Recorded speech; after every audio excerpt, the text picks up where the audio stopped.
What is good, YouTube? It's your boy 41P here, back with another YouTube video. Today, your boy hit some back, some bicep, and some forearm.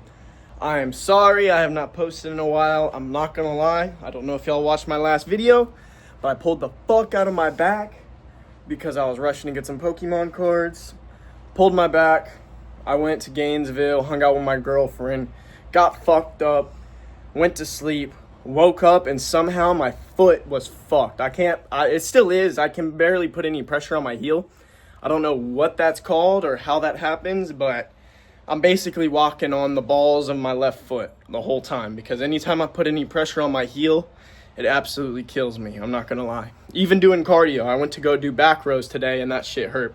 Oh, the back day went really good. I'm not gonna lie. I've been off for a week. I did go hit chest yesterday. I just didn't have a chance to record. But we're getting back to it. Slowly going to get into the legs with the foot being fucked up. I still feel a bit of a twinge in my back, so I'm still going a little bit easier on my back.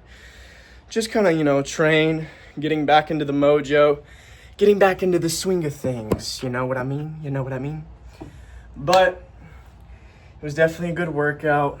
I just went to the grocery store as well. Your boy got the workout grub. As you know, rice packs as usual, blueberries, go-go squeeze pouches, grapes, 2 different things of rotisserie chicken, 1 seasoned, 1 not. And then now that we're kind of bulking again, 2% milk. I still do drink milk on the cut. I just don't really drink it that much. But now that we're bulking again, your boy's going to be having cups of milk. And I fucking love milk, so I can't wait. Not going to lie, though, it made me anemic when I was younger because I drank way too much damn milk. So for breakfast today, I'm going to whip up some eggs, and then I'll probably throw a little bit of chicken in there.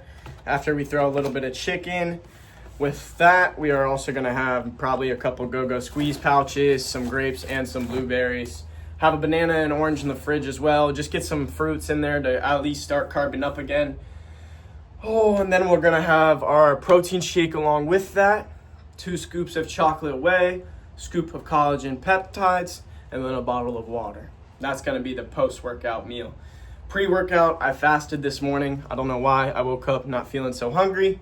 So I just went straight to the gym. I think your boy's been dealing with a little bit of diarrhea. Don't know what's up with that. But we figuring it out, okay? We figuring it out. The milk is definitely not going to help with that because I'm also lactose intolerant. But it is what it is. It is what it is. I've been really enjoying the investing lately. Me and my boys been getting a little more into the stock talk, so to speak. I'm not gonna lie. Something interesting I found that I've been really wanting to actually invest in at some point, once I get a little more buying power up. I just gotta add this to the video real quick, guys. This is not financial advice. I am not a professional trader, although I am very interested in the stock market. I am no means a professional. But yes, enjoy the video, and here's the stock I was talking about. Something I've been really wanting to invest in lately is the Direxion Daily S&P 500 Leveraged ETF, which I know that's a lot of words, but let's break it down one at a time.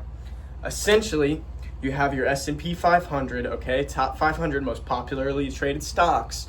And what this ETF does, this leveraged ETF, is it takes the S&P 500 and it takes the changes for the day and multiplies it by 3.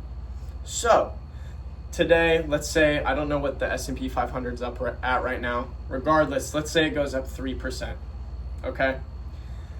If it goes up 3%, that means that leveraged ETF, because it's a 3x, whatever you have bought in is going to actually go up 9%. Even though you're investing in the S&P 500, it's leveraged. So you're going to be making 3 times what the S&P 500 generates for that day.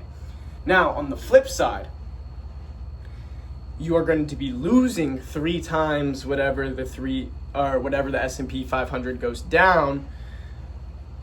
You're going to be losing 3 times that percent. So I feel like the best way to put it is if you take $10,000, right? $10,000, maybe you go up highly irrational and doesn't happen often, but let's say the S&P 500 went up 10%, right? I don't know the last time it went up 10%, but if it did, your leveraged ETF is going to see that the S&P 500 went up 10% and it's going to go up 30% on the day. So your $10,000 is now going to be $13,000. But it's interesting because it resets every single day. So let's say the next day, you're now $13,000. Maybe the S&P 500 goes back down another 10%, same amount, same percent change, but now you are going to be losing more money than you had in the start, because if you go and take 30% off of 1,300, you're not going to be back at 10 grand. It's going to be a little more like, what is that, 9.6? You're going to be more at like 9,300, 9,000. Anyway, you get my point. It's going to be less than the S&P, or sorry, less than what you originally started with, even though the change in percentage is the exact same. It's really interesting because it's definitely a little more volatile in the sense that the potential to lose more is there, but the potential to make more is also there. And considering the stability of the S&P 500, constant uptrend over the last 80 years, I think this is definitely going to be a good investment. I want to get a chunk of money into it soon. It's just a matter of time. I got to build up the savings. I'm still building up money for my CPT school, so I just got a lot of money going on. But if I'm missing something with that, let me know, because I genuinely am not so much confused, but I'm a little wary because I feel like there's some things that I might be missing regarding that, only because it almost seems too good to be true. Because even though you can lose more, at the same time, if you look at the S&P 500 line, that bitch is basically straight up. Yes, it has its dips. Yes, it has its moments. But I feel like in the grand scheme of things, a leveraged ETF that's 3xing your S&P 500 is going to substantially generate you more profits than just investing in the S&P 500 would. Now, do I know this for certainty? No. Do I think this is true? Yes. Only because if you follow the trend, if you follow the percentage, if you look at the past 5 years for the Direxion Daily leveraged ETF 3x of the S&P 500, it will be consistent with what I'm saying, in the sense that you will be generating more profits than you would have if you were to just invest in the S&P 500. I need to fact check myself on that real quick. But anyway, that's going to be it for today's video.